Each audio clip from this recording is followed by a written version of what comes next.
Hello everyone, welcome back to my channel friends. आज के video में आप सभी का स्वागत है। और आज के वीडियो में फ्रेंड्स हम लोग आपका जो बीएड का कंपलसरी पेपर रहता है असेसमेंट फॉर लर्निंग का अधिगम के लिए आकलन का, इसके प्रीवियस ईयर में जितने भी लॉन्ग क्वेश्चंस पूछे गए हैं उन सभी को डिस्कस करेंगे।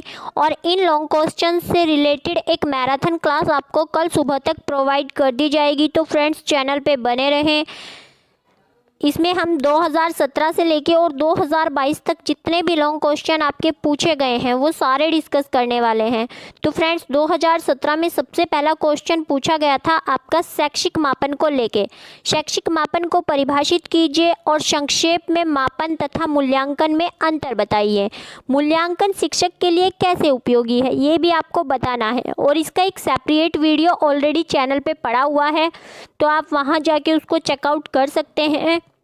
ये क्वेश्चन इंग्लिश में भी मैं डिस्कस कर लेती हूँ। Define the educational measurement, briefly describe the difference between measurement and evaluation, how evaluation is useful for a teacher, मतलब टीचर के लिए कैसे उपयोगी है। तो ये सारी चीज़ें मैंने एक अलग वीडियो में डिस्कस की हुई हैं, आप लोग जाके चेकआउट कर सकते हैं।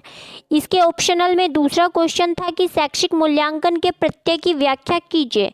Describe the educational assessment concept. निर्माणात्मक एवं संकलनात्मक मूल्यांकन से आप क्या समझते हैं, उदाहरण सहित बताइए। What do you understand by formative and summative assessment evaluation with its example.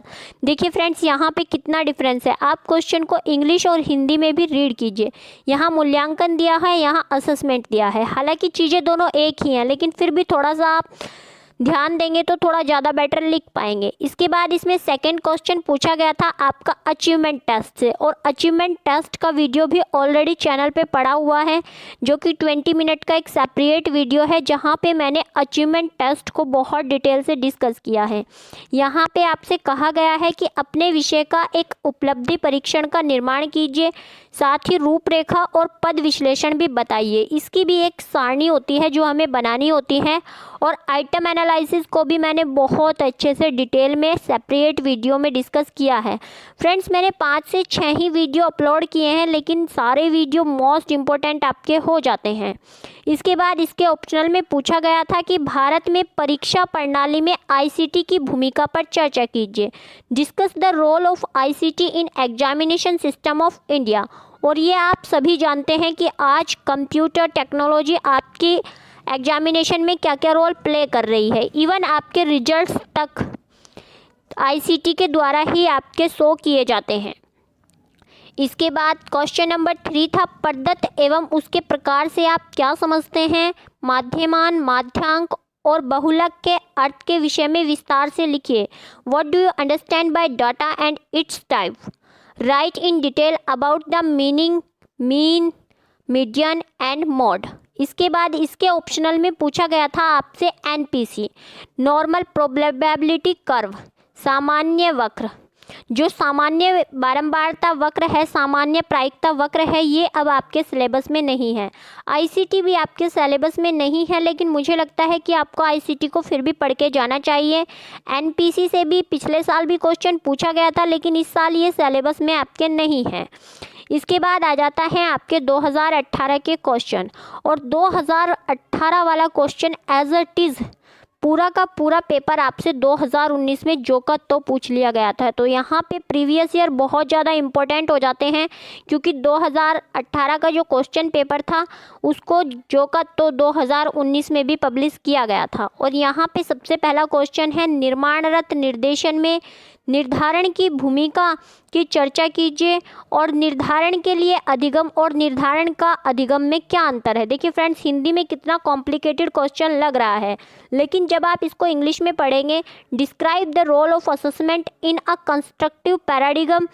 What are the difference between assessment for learning and assessment for learning. यहाँ पे आपको असेसमेंट फॉर लर्निंग और असेसमेंट ऑफ लर्निंग के बारे में बताना है। तो फ्रेंड्स ये वाला क्वेश्चन भी मैं आप लोगों के साथ मैराथन में डिस्कस करने वाली हूँ। इसके बाद जो इसका ऑप्शनल था वो 2017 में पूछा गया था। इसमें क्वेश्चन नंबर 2 आ जाता है आपका परमापिकर्त परीक्षण क्या है, इसकी विशेषताओं का विस्तार से वर्णन कीजिए।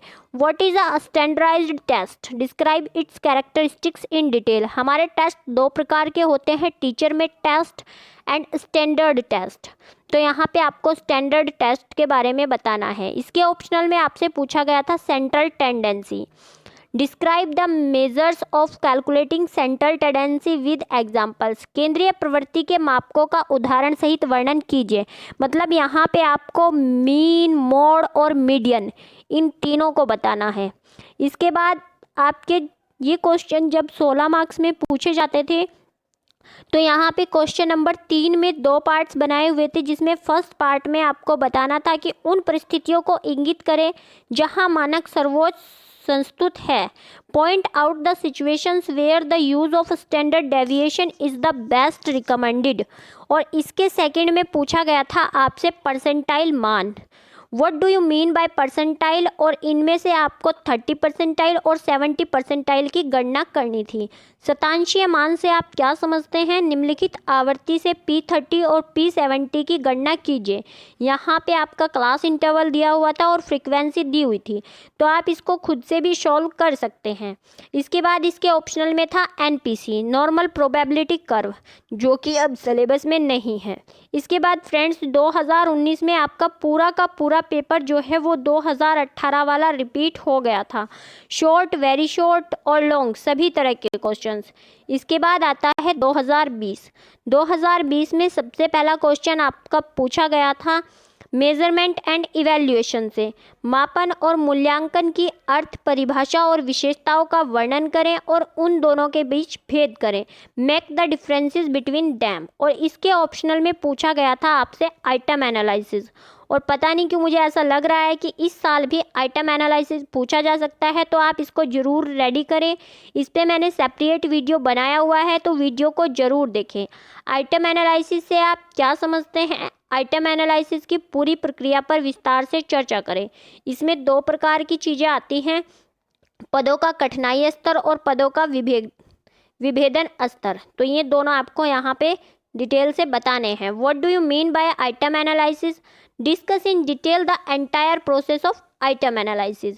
इसके बाद इसका सेकंड क्वेश्चन जो आपका पूछा गया था वो 2018 का रिपीटेड था और इसके ऑप्शनल में पूछा गया था आपसे calculate the mean of following data. इस डाटा का आपको जो है माध्य बताना था। इसके बाद थर्ड में आपसे स्पीयरमैन पद्धति का प्रयोग करके सहसंबंध गुणांक की गणना करनी थी और उसके परिणाम की आपको व्याख्या भी करनी थी। Calculate the coefficient of correlation from the following data using Spearman rank order method and interpret the result. यहाँ पे ये डाटा दिया हुआ था, आप इसको सॉल्व करके देख सकते हैं। और इसके ऑप्शनल में पूछा गया था मापन के उपकरण मानकीकरण की प्रक्रिया में वस्तुनिष्ठता, विश्वसनीयता, वैधता और मानदंडों से आपका क्या तात्पर्य है। In the process of standardization of measuring instrument, what do you mean by objectivity, reliability, validity and norms, discuss in detail. अब आते हैं आपके 2021 के क्वेश्चन। और 2021 में जो फर्स्ट क्वेश्चन था ये आपका 2017 वाले दोनों क्वेश्चंस को रिपीट किया गया था। मतलब आपको जो एजुकेशनल इवैल्यूएशन है और जो आपका असेसमेंट है formative, summative and assessment for learning, assessment of learning, ये चारों पॉइंट्स बहुत अच्छे से लर्न करके समझ के जाने हैं ताकि आप वहाँ पे अच्छे से लिख सकें। इसके अलावा अचीवमेंट टेस्ट को भी आपको बहुत अच्छे से करना है। ब्लूप्रिंट और पद विश्लेषण कर अपने विषय के एक उपलब्धि परीक्षण का निर्माण करें। और ये फ्रेंड्स पहले भी आया हुआ है। इसके बाद इसका जो ऑप्शनल था वो 2017 से रिपीटेड था।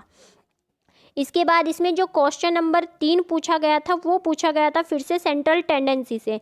मतलब आपको सेंट्रल टेंडेंसी में तीनों पॉइंट्स को डेफिनेशन और उनकी कैरेक्टरिस्टिक्स को याद रख लेना है और उनके फॉर्मूलाज याद करने हैं।